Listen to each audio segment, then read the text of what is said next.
Contestation de la réélection de Félix Tshisekedi, jusqu'où ira l'opposition? Voilà les thèmes de l'émission de ces jours. Nous allons, avec notre invité sur ce plateau, tourner, réfléchir autour de ces thèmes. Et l'invité qui est ici, c'est M. Eugène Kandolo. Il est expert en communication et stratégie politique. Il est membre de la team Fativent, l'équipe de campagne du président Félix Tshisekedi. Et il était aussi candidat député national à Lukunga. Monsieur Eugène Kandolo, bienvenue dans cette émission. Merci beaucoup, Monsieur Charlequin. Bonjour.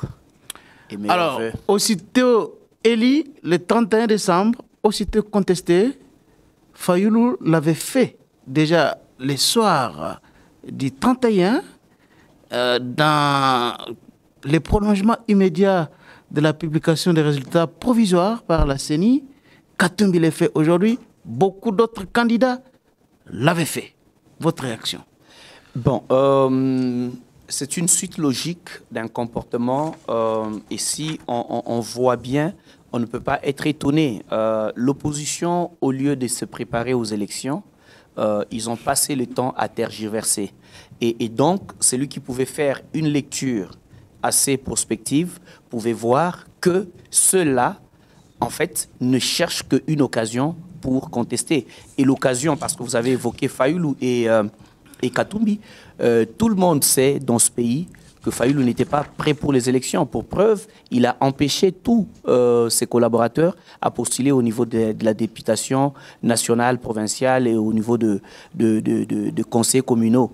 Et jusqu'à la dernière minute, on savait que lui avait boycotté le processus. Il a tergiversé, on l'a vu dire quelque chose le matin, se dédire le soir. Et donc, il était déjà préparé dans une posture de contestation. Quoi de plus normal que, sachant qu'il ne pourrait même pas réussir à mobiliser les gens derrière lui, dès que les élections se passent, le premier réflexe, et ça c'est de bonne guerre, malheureusement on va le dire comme ça, autant on déplore que en Afrique la tendance générale c'est qu'il y a des élections entachées de certaines irrégularités, comme partout ailleurs d'ailleurs, mais il y a aussi cette spécificité en Afrique où les mauvais perdants s'apprête toujours à contester. Et vous évoquez tout à l'heure le cas de Katumbi. Nous allons en parler, mais voilà.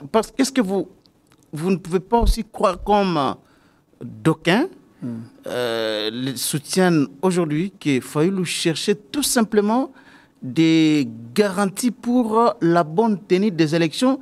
Et voilà, il a raison aujourd'hui, le fait que les élections étaient chaotiques. Quelles sont les garanties que l'on cherche pour les élections? Fayoulou, comme la SENCO et d'autres missions d'observation, il cherchait à ce que l'on puisse afficher bureau de vote par bureau de vote. Ça a été fait. Il cherchait Ce n'est pas encore fait. Non, ça a été fait. Ce n'est pas encore fait. Non, c'est fait. Sur le site de la CENI non plus. Non, mais la CENI l'a dit. S'il vous plaît, on y va progressivement. Okay. La première des choses qu'ils avaient exigé, que le jour du vote, que les PV soient affichés au centre de vote. Est-ce que ça a été fait ou pas? Ça a été fait. Et tout le monde l'a vu. Et ici, à Kinshasa, par exemple, où nous vivons, parce que nous n'avons pas des yeux forcément ailleurs, on pouvait voir, je n'ai pas vu un seul bureau de vote où Tshisekedi n'était pas en tête. Et ça, on pouvait le voir parce que nous étions sur terrain et que nous-mêmes, nous étions engagés dans ce processus électoral. L'honnêteté, c'est de dire aussi que ce que nous avons exigé nous a mis à découvert. Parce que quand ils exigeaient qu'on affiche le résultat, c'est parce qu'ils pensaient qu'ils pouvaient, je ne sais pas par quelle magie, gagner dans quelques bureaux que ce soit. Alors, ils se sont rendus que ce pourquoi ils se sont battus bec et ongle pour qu'on puisse afficher a fait que cela révèle leur défaite à eux, leur défaillance. Parce que quand on a affiché le même jour du vote, il y a eu double langage. N'est-ce pas qu'au soir du vote, il y a des candidats qui se sont déclarés, eux, élus.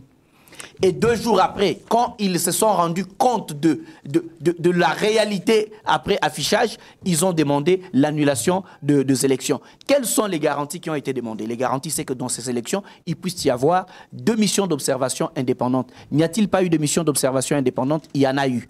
Et toutes les missions que ce soit l'Union africaine, que ce soit la SADC, que ce soit la mission que tout le monde pensait qu'elle va aller à l'encontre de tous. Je parle de la mission d'observation électorale, SENCO et CC. Toutes ces missions ont été d'accord. On va revenir sur ces détails-là. Non, ce sont des garanties parce que vous étiez en train de parler des garanties. Et ces garanties ont été respectées.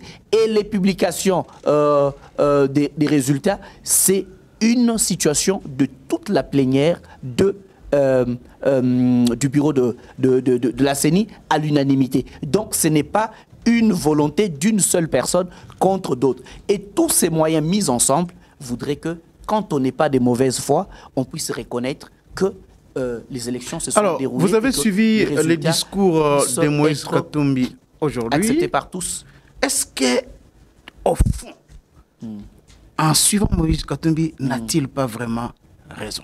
Non, mais à quel niveau vous avez trouvé qu'il avait raison? D'abord, lorsque Moïse Katumbi affirme, par exemple, que... À un moment donné, je me suis demandé si ce n'était pas une récitation d'un écolier ou ce n'était pas, en fait, une mise en bouche mal ficelée d'un débutant en journalisme. Je me demandais même, est-ce que c'était un discours, c'était un poème, c'était quoi finalement? Bon, mais si on veut prendre quelques lambeaux des phrases dans ce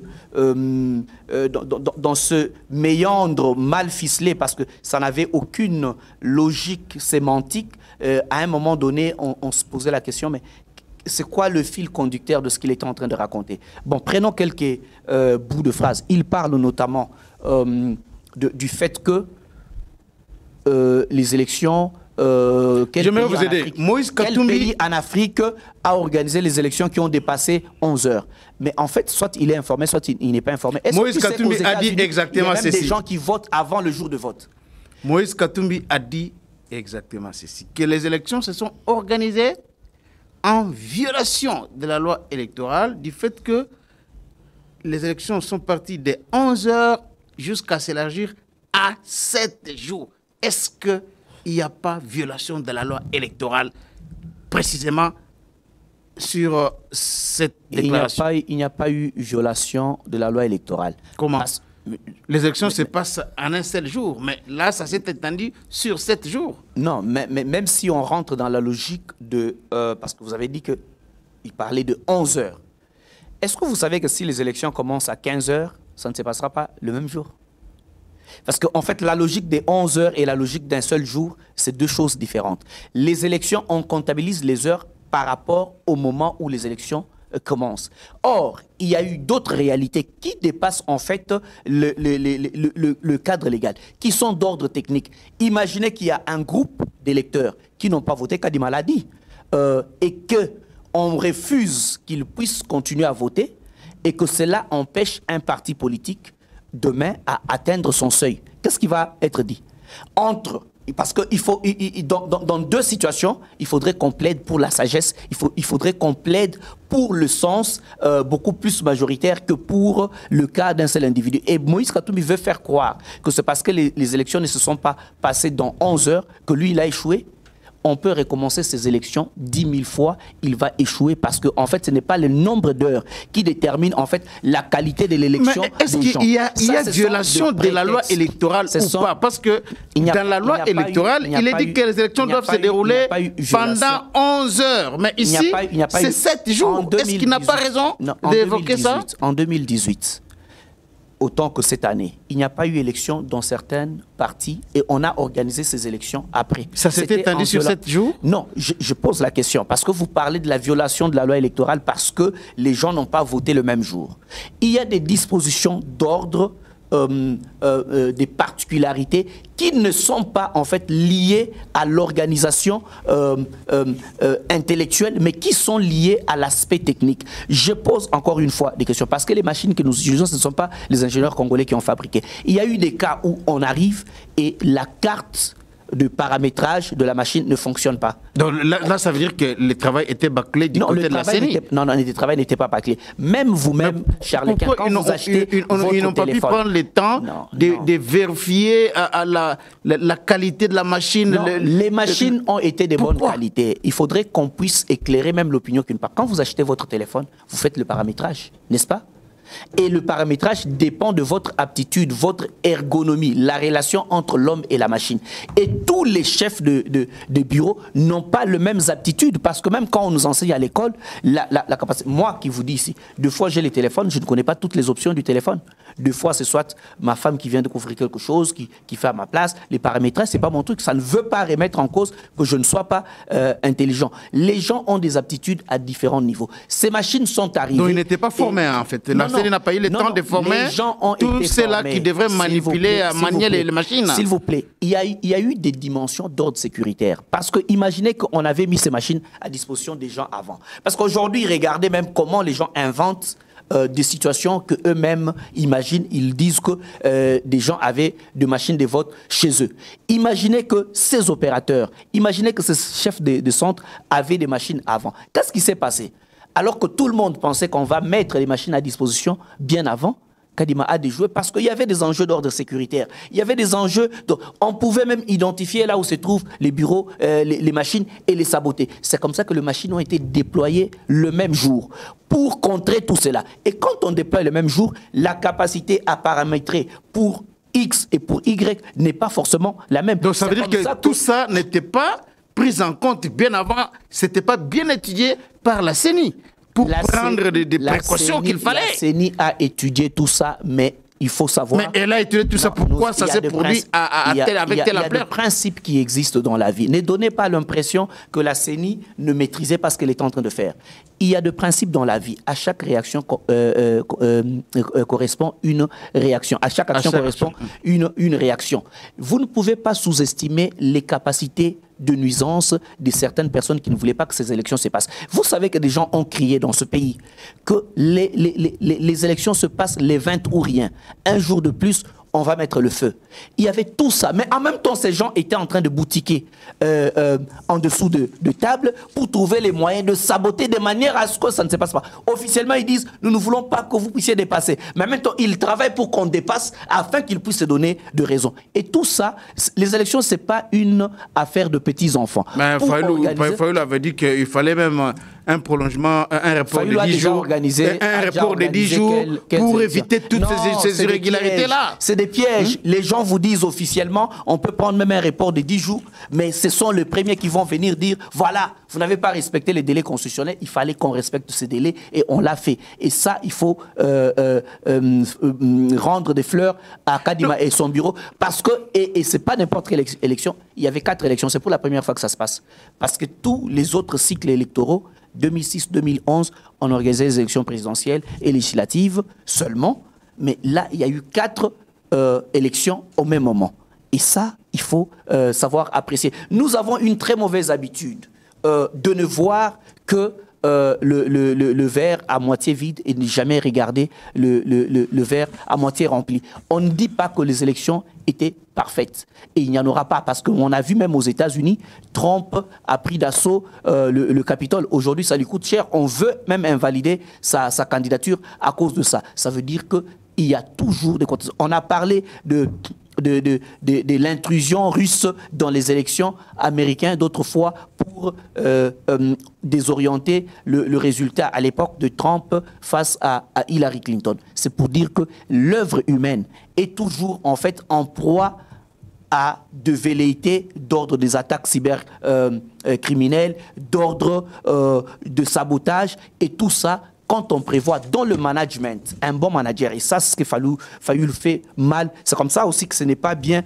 d'être juste dans une carrière corporate. Un manager, dans le management de projet, on n'imagine pas que le projet, on ne projette pas que le projet, mais on projette aussi les imprévus du projet. C'est comme ça qu'on parle de « si ». Le « si » là, en fait, ce sont des facteurs qui peuvent être d'ordre naturel, qui peuvent être aussi des facteurs bien conçus par des gens pour saboter, pour contrer. Et par conséquent, il faut mettre l'intelligence en place pour savoir soit élaguer ou soit minimiser mais cela. Pourquoi vous ne voulez pas quand même reconnaître que ce n'était pas normal que les élections s'étendent sur 7 jours? Donc pour vous, même si cela allait prendre 3 mois pour que chaque personne puisse voter. Ça n'allait toujours pas violer la loi électorale. Ça n'a pas fait 3 mois. L'essentiel, c'était de permettre les plus de Congolais possible. Non, mais alors, donc, si c'était pour permettre le plus grand nombre de Congolais, même si ça s'étendait sur 1 mois, il n'y aurait pas toujours violation de la loi électorale. Je n'ai pas dit ça et on n'a pas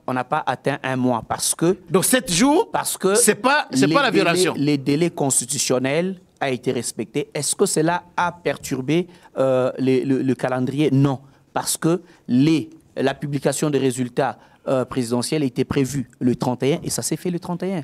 Et pourquoi on va Et ça ne s'est pas passé en un seul jour, comme l'a dit la loi électorale? Non, la publication des résultats présidentiels s'est passée non, je parle de l'organisation des élections. Pendant la journée. Mais l'organisation des élections... Vous parlez très bien de l'organisation d'une méga élection. En 2018, les élections étaient prévues les 16, nous avons eu les élections les 30. Mais c'était sur base de quoi? En fait, pourquoi ça, vous ne prenez pas dans le compte des exceptions? Vous voulez vous apitoyer sur les décalages horaires. Non, mais c'est parce que l'opposition aujourd'hui dit qu'il y a eu violation de la loi électorale. Mais sur base de quoi on avait reporté les élections du 16 au 30? Parce que la loi donne même les dates. La loi électorale donne les dates. Ne donnons pas l'impression que nous avons la mauvaise foi et que nous cherchons à comprendre certains faits et que dans d'autres cas, parce que c'est juste la tête de Kadima, ou soit parce qu'on a publié Tshisekedi, ou bien parce que Tshisekedi a été élu, c'est comme ça qu'on doit s'acharner sur ça. Autant on a été assez compréhensible par rapport au contexte, malgré la présence de ce que nous avons tous donné comme voix au travers de cette loi, parce que voté par le représentant du peuple, il y a un contexte qui a dicté qu'il y ait décalage, soit parce qu'on a commencé en retard dans certains bureaux de vote, soit parce que certaines machines de vote, certaines machines ont posé des problèmes et que d'autres personnes n'avaient pas voté et que par conséquent, on devrait récupérer ces gens-là parce qu'ils ont leur droit légitime de voter et ça s'est fait. Alors, que répondez-vous à ceux-là qui disent que tous ces désordres enregistré était un désordre organisé, donc des fraudes planifiées? Il y a une seule personne qui a dit ça et je ne vais même pas commenter sur ça parce qu'il n'est pas Cardinal une institution. Ambongo. Voilà, et l'institution officielle parce que elle était censée faire l'observation électorale et il fait partie de cette organisation et la voix officielle de cette organisation n'est pas allée dans ce sens. Cette voix a reconnu qu'il y a un candidat qui a dépassé largement les autres et même la moitié du pourcentage de la majorité et par conséquent on prend en considération ça. C'est qu'un individu a dit par rapport à ses propres sentiments et sa propre appréhension de choses, c'est pas très très important parce que ici on parle en termes des institutions. Les institutions qui avaient mis de moyens pour contrôler, dans lesquelles il appartient cet individu, donc ces institutions ont officiellement dit que ces résultats sont conformes à ce que les Congolais ont posé comme acte dans les urnes. Et c'est même pour cela que la même mission a été reçue un jour avant la publication, ça veut dire le 30, le président de la CENI a reçu monsieur Cholet et monsieur de l'ECC. Ils ont été d'accord que le résultat était le même que ce que les gens ont fait comme expression dans les urnes. Et ça, c'est très important. Certains préalables soulevés par la MOE, Senko et SCC jusque-là n'ont pas encore été rencontrés par le président de la CENI, Denis Kadima. Je parle ici du nombre de bureaux de vote ouverts les jours du déroulement des élections. Et jusque-là, Denis Kadima n'a pas donné le nombre de bureaux de vote ouverts ces jours-là, d'où la colère de l'opposition qui dit que comment expliquer qu'un président de la CENI, jusqu'aujourd'hui, plus de 10 jours après les élections, il ne connaît pas toujours le nombre de bureaux de vote. Quand on est animé de mauvaise foi, on quitte l'essentiel et on est dans le périphérique. L'essentiel, c'est que la question a été posée. Est-ce que les Congolais ont-ils massivement voté le président Félix Tshisekedi? À cette question, je voudrais bien que Fayoulou et les autres nous répondent. Et ils disent la mission Ils disent non, c'est d'où la déclaration des familles de Katumbi. Mais qu'il nous apporte la preuve du contraire.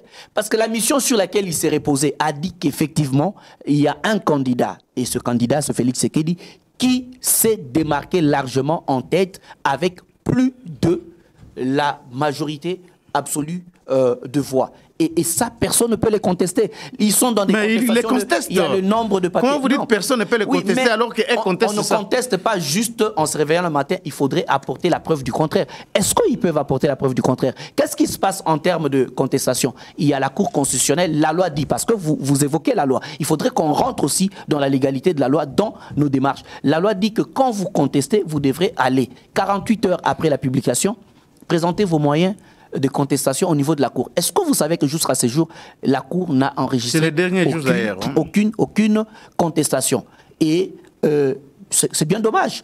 Comment on peut prendre au sérieux des personnes qui disent contester, mais qui n'apportent pas les moyens? Mais elles disent que c'est une Cour constitutionnelle tribale, c'est ce que qui a dit ça? Olivier Kamitat avait dit. Le même Olivier qui avait dans dehors en train d'être content quand on a validé la candidature de Katumbi par la Cour et qui a jeté des fleurs à cette Cour. On parle de quoi?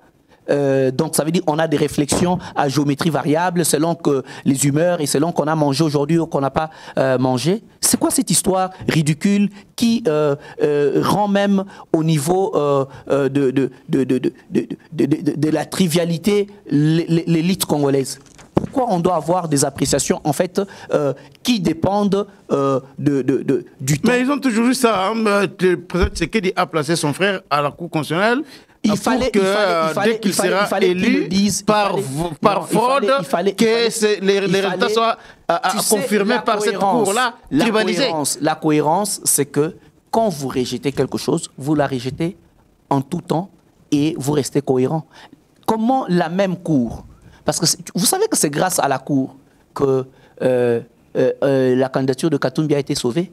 Je répète que Kamitatu et les vidéos, les images sont là. Les dons dehors, il était tout content en train de jeter des fleurs à la même Cour tribalisée. Je suis désolé. En fait, il faut qu'on soit sérieux.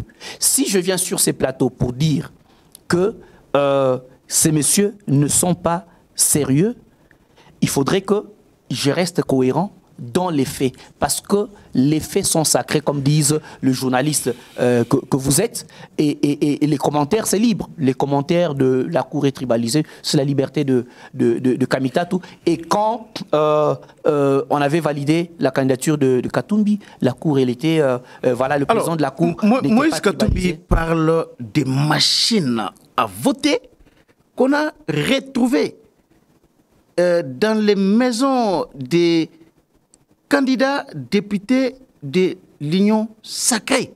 Et il y a eu beaucoup d'images comme ça qui ont arrosé la toile. Et vous avez vu ces images-là? Vous pensez que tout ça, c'est normal? Que ça se passe comme ça et qu'on ne puisse pas parler de fraude? Tu sais, dans ces pays, à l'heure des réseaux sociaux et des manipulations de toutes sortes, il faut faire attention. Aujourd'hui, avec l'usage de IA, intelligence artificielle, moi aussi j'ai vu des machines à voter, des images, ça circulait aussi sur les réseaux sociaux, où on a attrapé quelqu'un avec des bulletins déjà votés de Katumbi. En fait, il faut faire attention avec la manipulation à Lubumbashi, au Katanga, il y a eu des images à l'ère des réseaux sociaux. Alors, que diront-on de ça? On va dire que s'il a fait un grand score au Katanga, c'est grâce à cela. Soyons sérieux. De quoi nous parlons? Katumbi qu'il apporte des éléments d'épreuve et ces images au niveau de la Cour constitutionnelle. C'est ça la procédure. Et je rappelle que jusqu'à aujourd'hui, depuis la publication, il n'y a aucune contestation déposée. Donc pour vous, il n'y a pas eu circulation des machines à voter ou détention des machines à voter par les membres, certains membres de l'Union sacrée? C'est à celui qui conteste d'apporter des éléments d'épreuve. Vous n'êtes pas convaincu de ça? Non, mais je dis ceci. Oui. Je n'étais pas candidat aux élections présidentielles. Certains candidats, aujourd'hui, le nombre est très marginalisé. Parce que c'est quoi Fayoulou, Katumbi, Mukwege, voilà. Mukwege qui n'a pas battu campagne, je ne sais même pas, il conteste quoi. Non, Mouzitou ne conteste rien, il a déjà félicité Tshisekedi. Mouzitou, Joël Billet, Noël Tchani, Constant Moutamba, Jean-Claude Bayende et Marie-Josée Foucault. Voilà, ils ont déjà félicité Tshisekedi. On est passé à autre chose. Il y a un petit nombre marginalisé de gens en fait qui veulent exister par la contestation. Or, la contestation a une voix. La voix, c'est la Cour constitutionnelle et c'est ça ce qui est légal. Mais elle parle de la mise en application de l'article 64 parce qu'ils disent que le président Tshisekedi aujourd'hui veut prendre le pouvoir par force et l'exercer en violation de la Constitution du fait qu'il n'a pas été élu. Très bien, très bien. Qui sortent du cadre légal? C'est ceux qui refusent d'aller contester au devant de la Cour constitutionnelle. Parce que si vous voulez respecter la loi électorale, pourquoi vous la respectez seulement quand vous voulez qu'on respecte les nombres de jours de vote, mais vous ne voulez pas respecter la loi quand elle vous dit qu'il faut aller contester devant la Cour constitutionnelle. Vous voyez? Ça veut dire que l'appréciation même de fait que nous soyons vraiment dans une subjectivité qui ne dit pas son nom. Si on veut être légaliste, on doit être totalement. Alors, qu'est-ce qui se passe? Parlons de l'article 64. J'entends souvent les gens parler de l'article 64. L'article 64 dit clairement tout Congolais devrait se lever faire échec à un groupe d'individus qui veut prendre. Ici, il n'y a personne qui veut prendre. Ici, il y a les institutions qui existent, qui sont dans les train-train. Et dans les train-train des institutions, il y a l'organisation des élections. À quel moment des individus? Aujourd'hui, les individus qui veulent prendre le pouvoir arbitrairement, c'est comme l'aventurier de Nanga qui a commencé la rébellion. Voilà des gens à qui l'article 64 peut s'appliquer. Soit on lit, on comprend et on comprend l'exégèse. Parce que quand on regarde la loi, on la lit selon l'esprit et la lettre de ceux qui l'ont écrit. Et puis après, on la lit aussi littéralement. Et même littéralement, on dit celui qui veut prendre. Celui qui veut prendre n'a pas le pouvoir. Aujourd'hui, Tshisekedi a le pouvoir. Et quand on est dans une période électorale, le pouvoir est remis à l'organe organisateur de scrutin. Ça veut dire que c'est la CENI qui avait le pouvoir. Quel est l'acteur qui a pris le pouvoir dans ce train-train? Ça n'a pas de sens. Donc l'article 64 s'applique à des individus qui n'ont pas de pouvoir, mais qui viennent pour prendre le pouvoir. Et dans ce cas de figure, à part Nanga, ça peut s'appliquer à Katumbi. Parce que si se soulève, justement, il veut prendre, parce qu'il dit que nous allons aller arracher, selon ce propos. Alors qu'il n'est pas proclamé par la CENI, alors qu'il n'a pas fait une contestation devant la Cour, mais il se proclame lui-même. Où est-ce que la loi dit qu'il y a un candidat... Il ne s'est pas proclamé président jusque-là, hein. Il dénonce le fait qu'il y a eu beaucoup de fraudes et tout, mais il ne s'est pas proclamé président. D'où est venue cette histoire de, je sais pas, 56% et trucs? Non, ça c'est les gens autour de lui qui avaient dit que selon les tendances qu'ils avaient recueillies ces jours-là, c'est lui qui était en tête. Vous voulez dire que le porte-parole d'ensemble est démentiel ou bien il est en déphasage avec son président et qu'on devrait le chasser par Katumbi? Ça c'est la voix du porte-parole qui a dit que la victoire... Ici, on est en train de parler de la déclaration de Katumbi. Justement, mais on ne peut pas dissocier la déclaration de Katumbi de tout ce qui s'est dit autour de lui et par son porte-parole, parce que c'est un monsieur qui, déjà, pour son programme de candidat, il avait fait lire ça. Alors, pourquoi on doit maintenant dissocier ces déclarations et les déclarations? Parce que sinon, on va dire alors qu'il n'était pas candidat. Parce que le programme de sa candidature, c'est quelqu'un d'autre qui l'a fait. Les dépôts de sa candidature, c'est un groupe d'autres personnes qui l'ont fait. Pourquoi on doit dissocier ces gens? Et ces gens, quand la Senco et ECC donnent le rapport, le porte-parole de Katumbi dit voilà, le candidat dont on parle là, c'est nous. Et c'est les discours qu'ils ont des manières démentielles perpétrées, comme si en fait il y avait une sorte voilà, donc je ne vais pas dire que c'était des mythos, mais franchement c'est ce qu'ils ont donné l'impression que c'était. Et donc ils n'ont pas voulu suivre la procédure. Et l'article 64 peut s'appliquer à eux. Ça veut dire que des gens qui veulent prendre le pouvoir par eux-mêmes, les instances habilitées à donner le pouvoir dans une élection, c'est l'organe qui organise les élections, la CENI, et la Cour constitutionnelle. Et rien de tout ça. Ils ne veulent même pas se conformer à cela, mais ils s'autoproclament eux-mêmes. Voilà à qui peut être appliqué l'article 64. Monsieur Kandolo, vous avez suivi Moïse Katumbi, qui dit que, je cite ce qu'il a dit, j'ai pris l'engagement de sauver le Congo, je n'entends pas les trahir. les résultats truqués. Oui, c'est ce qu'il dit. Il dit qu'il a pris l'engagement. Ouais. Et voilà pourquoi il a lancé. À quel moment il a eu cette présence d'esprit quand il faisait des procès contre le pays, quand il attaquait la Gécamine, quand il spoliait le bien de l'État. À quel moment il a pris l'engagement de ne pas trahir la République? Il faut qu'on arrête un peu à un moment donné.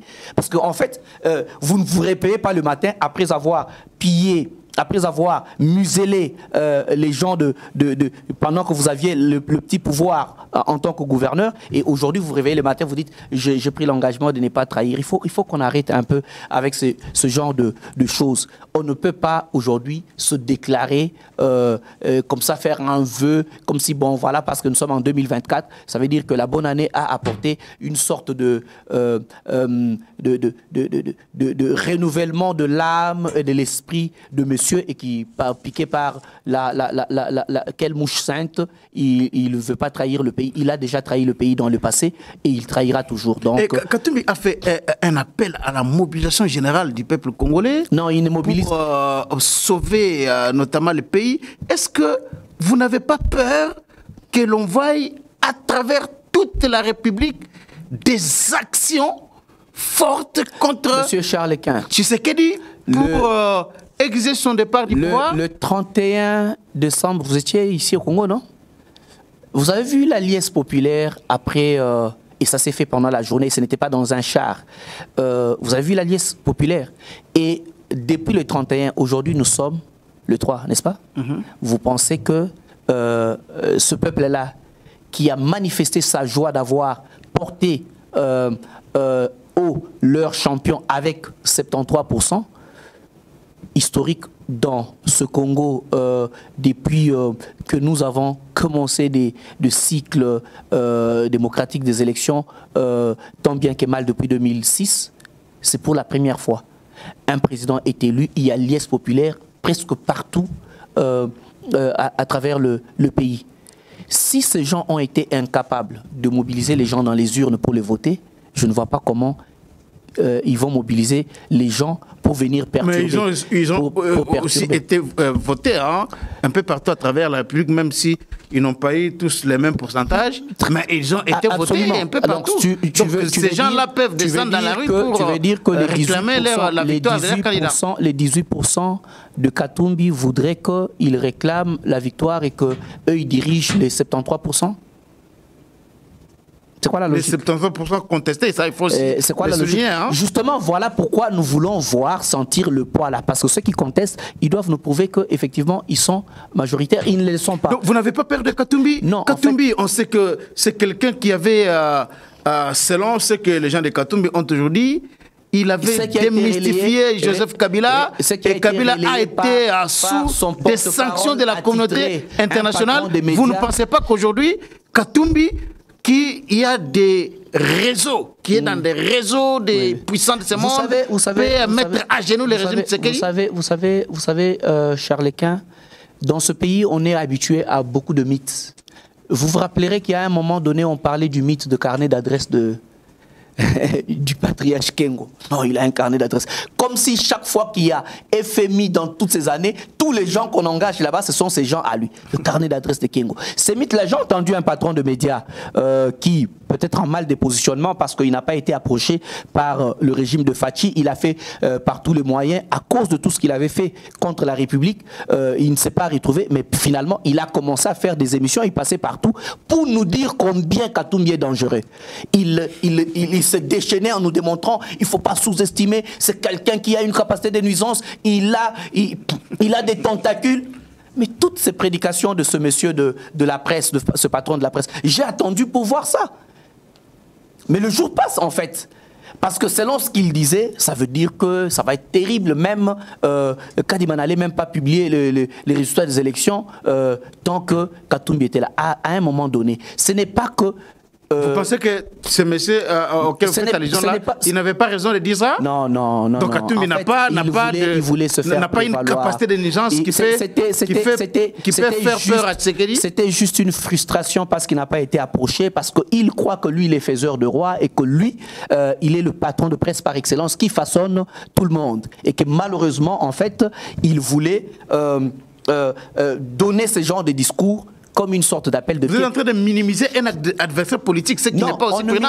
On ne minimise pas l'adversaire politique, mais on évalue les propos qui ont été tenus parce que vous avez dit, et moi j'ai fixé même parmi les ténors de cette prédication-là, de la capacité extraordinaire du multimilliardaire qui a des tentacules, qui a une capacité à défaire de choses, qui a ceci. Mais après, on l'a vu, il est comme... Quand vous regardez même dans la vidéo là, il n'y a même pas de l'énergie. C'est comme un petit enfant. Mais ce que vous êtes en train de dire, à un moment donné, vous contredisez un peu Jean-Pierre Bemba, parce que souvenez-vous que Jean-Pierre Bemba, lors de son interview sur cette Top Congo, il avait dit que ce monsieur, je le connais, il est capable de marcher sur les cadavres pour ses intérêts personnels. Alors vous avez c'est pas ça la capacité de l'ingérence aussi. Vous avez oublié que Jean-Pierre Bemba a dit, mais faites attention au retour de flamme.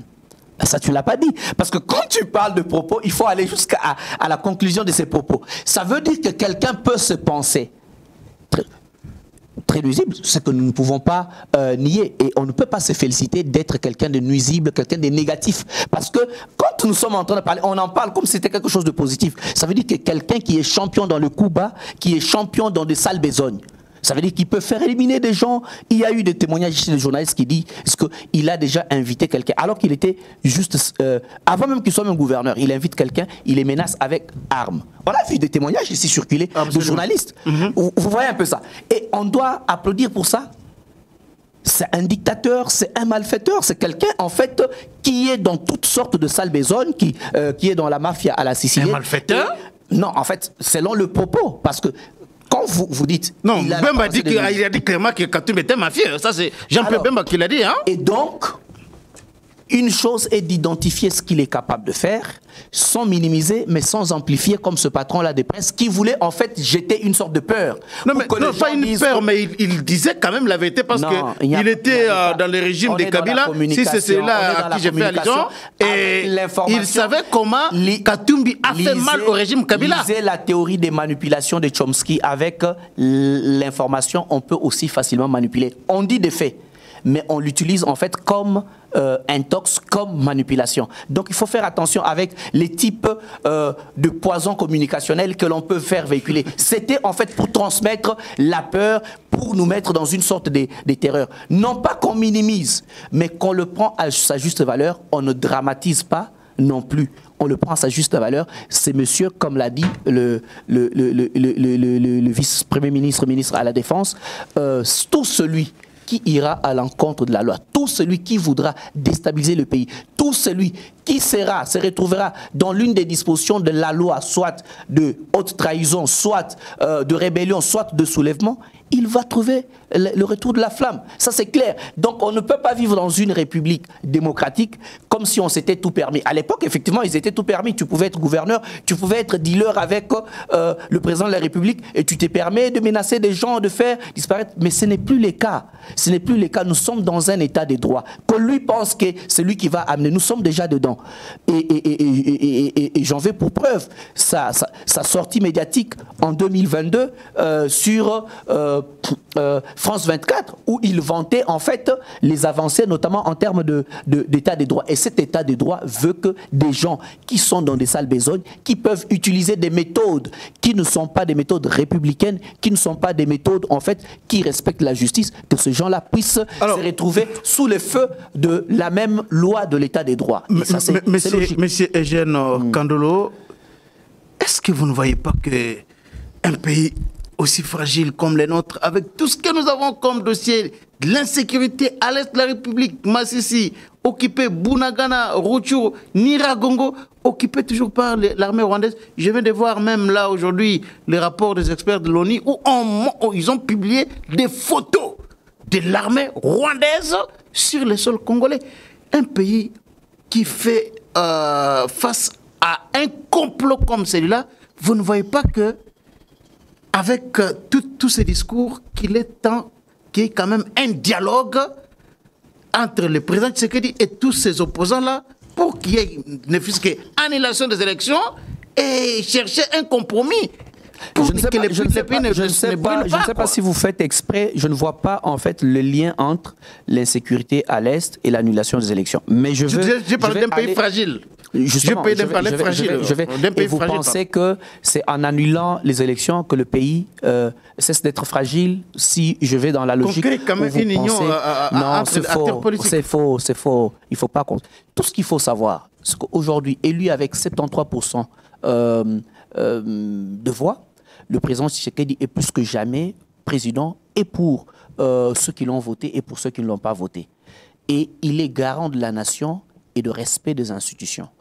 Et avec ses attributs, donc un individu qui s'élèverait pour se comporter un peu de la manière que se comportent Nanga et les autres, si c'est ça la voie que Katumbi veut prendre, ça veut dire qu'il rencontrera l'État congolais. L'État congolais a des lois qui régissent cette République. Alors, si les gens sont républicains, le président Félix n'est pas dans la logique de chasse aux sorcières. Non, il n'est pas dans ça.